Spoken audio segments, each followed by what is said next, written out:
मित्रों, कोरोना महामारी के खिलाफ पूरे देश के अंदर आदरणीय प्रधानमंत्री जी के नेतृत्व में और उनके मार्गदर्शन में पूरी मजबूती के साथ जो लड़ाई प्रारंभ हुई उसके अपेक्षित परिणाम आने प्रारंभ हो चुके हैं।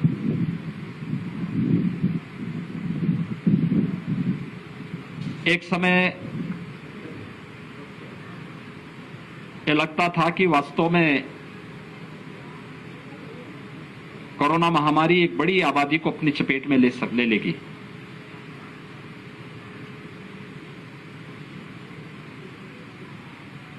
लेकिन उत्तर प्रदेश जो देश की आबादी का सबसे बड़ा प्रदेश है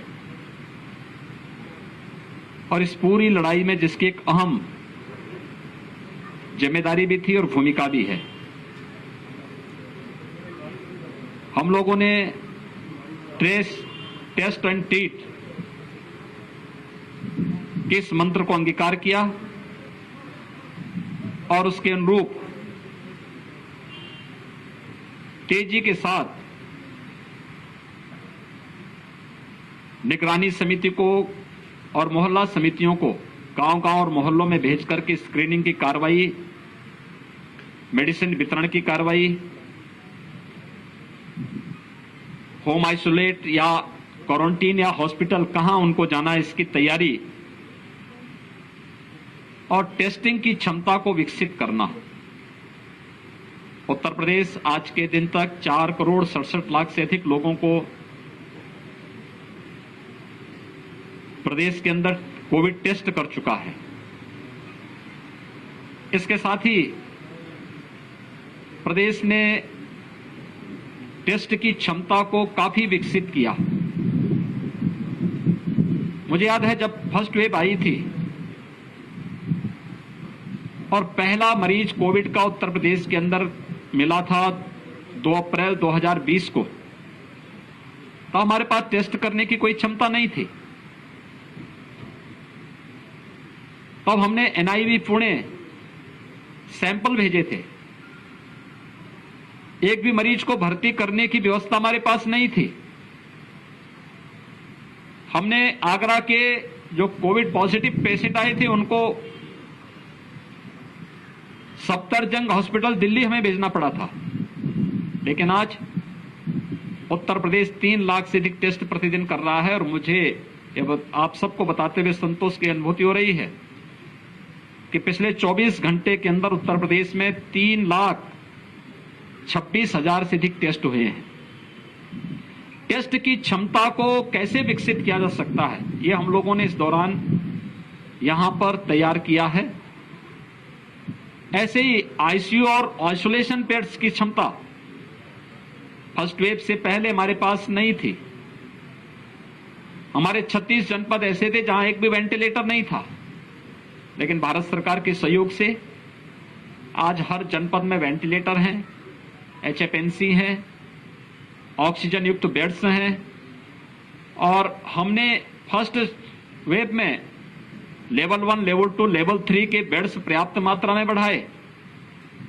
लेकिन सेकेंड वेव में लेवल 1 बेड्स की आवश्यकता नहीं पड़ी। हम लोगों ने सेकेंड वेव में 80,000 वेंटिलेटर युक्त और ऑक्सीजन युक्त बेड्स प्रदेश के अंदर उनकी क्षमता विस्तार किया, जहां पर प्रदेश के हर नागरिक को वहां पर निःशुल्क स्वास्थ्य की सुविधा, कोरोना से उपचार की सुविधा उपलब्ध किया जा सके और ये हम सफलतापूर्वक प्रदेश के अंदर कर रहे हैं।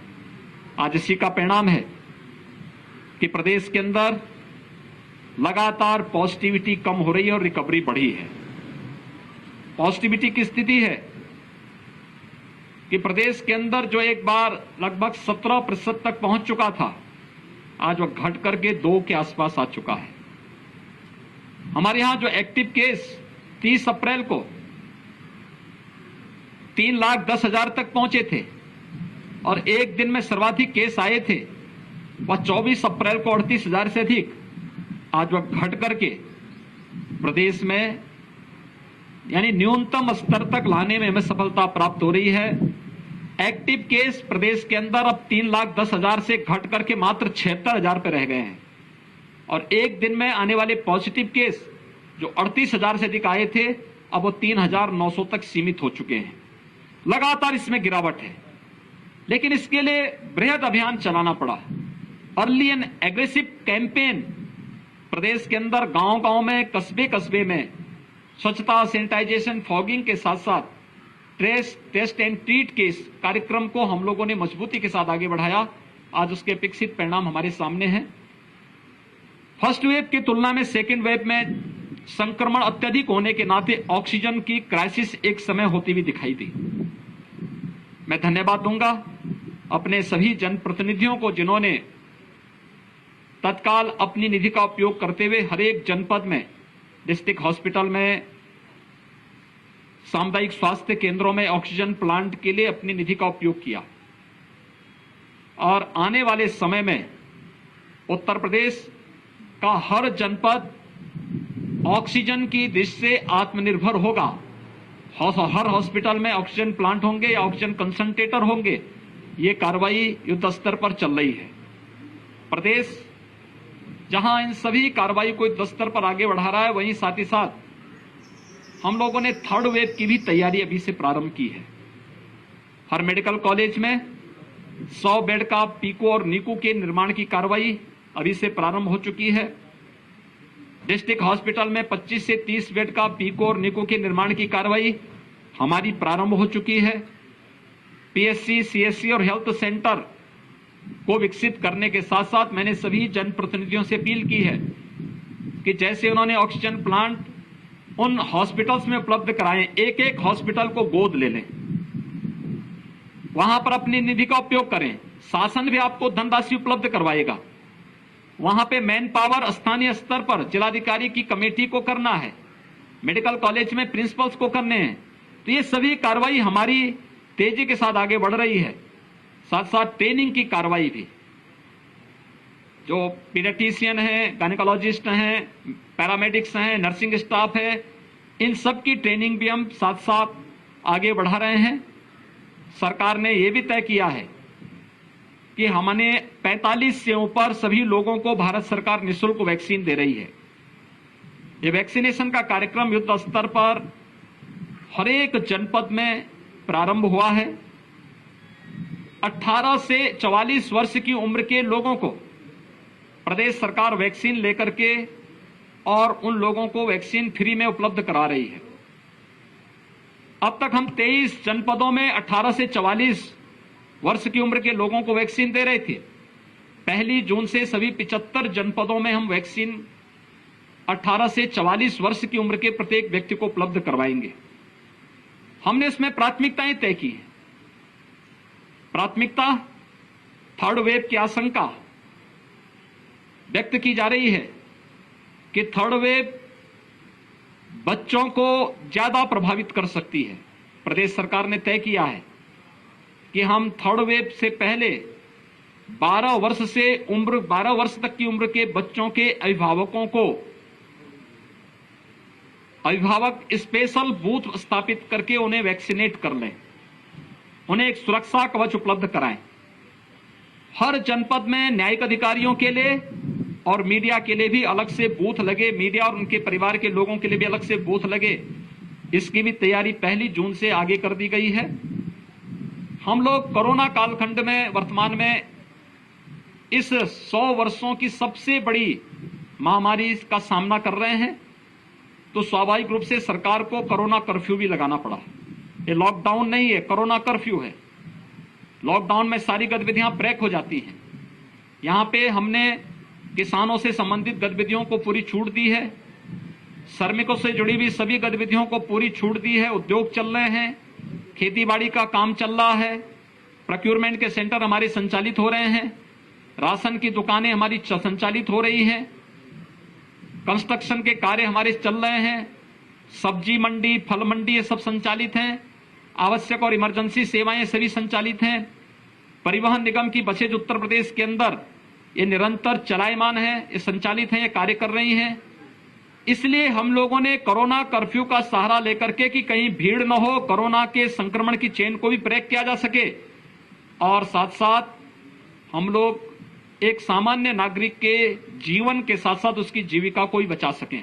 फिर भी कुछ लोगों की जीविका प्रभावित हुई हो, इसके लिए प्रधानमंत्री गरीब कल्याण पैकेज के अंदर मई और जून का निःशुल्क राशन वर्तमान में वितरित हो रहा है। जून, जुलाई और अगस्त 3 महीने का निःशुल्क खाद्यान्न राज्य सरकार भी अपने स्तर पर हर एक जरूरतमंद को उपलब्ध करवा रही है। प्रदेश के अंदर मेरा अनुमान है कि 15 करोड़ से अधिक लोग इसका लाभ लेंगे। एक महीने में 15 करोड़ से अधिक लोग इसका लाभ लेंगे। इसके अलावा और भी तमाम ऐसे लोग हैं जो प्रतिदिन मार्केट में, मुख्यालय में आकर के अपनी रोजी रोटी चलाते थे। उन लोगों के लिए जो प्रतिदिन कमाते खाते थे, किसी रेस्टोरेंट होटल में भोजन पा लेते थे, उनकी जीविका प्रभावित हुई है। होटल रेस्टोरेंट बंद चल रहे हैं। हर जनपद में कम्युनिटी किचन संचालित किए जा रहे हैं। हम लोगों ने यह भी कहा है कि मरीज के परिजन, होटल रेस्टोरेंट बंद होने के नाते उनके सामने संकट होगा, कम्युनिटी किचन से उन लोगों को भी भोजन उपलब्ध करवाया जाए। और साथ साथ जिन लोगों की आजीविका प्रभावित हुई है, जून महीने से श्रमिक, संगठित और संगठित क्षेत्र के स्ट्रीट वेंडर, जिसमें ठेला, खोमचा, रेड़ी, पल्लेदार, कुली, ये सभी आते हैं। इसके साथ धोबी, नाऊ, मोची, माली, ये जो भी कैटेगरी है जिनकी आजीविका प्रभावित होती है या हुई है, इन लोगों को भरण पोषण भत्ता भी सरकार के स्तर पर उपलब्ध करवाने की तैयारी की गई है।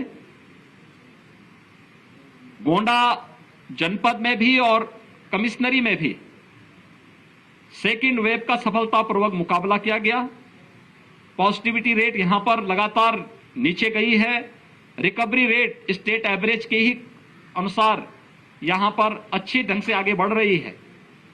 हमारा विश्वास है कि जो टीम यहां पर जनप्रतिनिधियों के मार्गदर्शन में, प्रशासन, स्वास्थ्य विभाग, कोरोना वॉरियर्स, जनता जनार्दन, इन सबके सहयोग से कार्य कर रही है, बेहतर तरीके से लोग कोरोना का मुकाबला करते हुए दिखाई दे रहे हैं और उसके परिणाम भी सामने आ रहे हैं।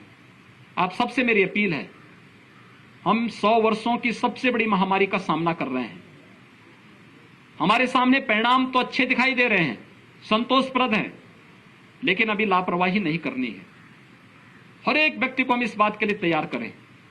हाई रिस्क कैटेगरी के लोग बाहर न निकलें। शेष अन्य लोगों को अगर बाहर निकलना ही हो तो ये मास्क जरूर पहने, 2 गज की दूरी का पालन जरूर करें, वैक्सीन जरूर ले, टेस्ट कराने से भी ना भागें और वैक्सीन लगाने से भी ना भागें। टेस्ट उन्हें समय पर स्वास्थ्य की सुविधा उपलब्ध करवाएगा और वैक्सीन उन्हें सुरक्षा कवच उपलब्ध करवाएगा। आप सब इस जागरूकता के अभियान के साथ जुड़ेंगे, इसके अपेक्षित परिणाम आएंगे। धन्यवाद जी।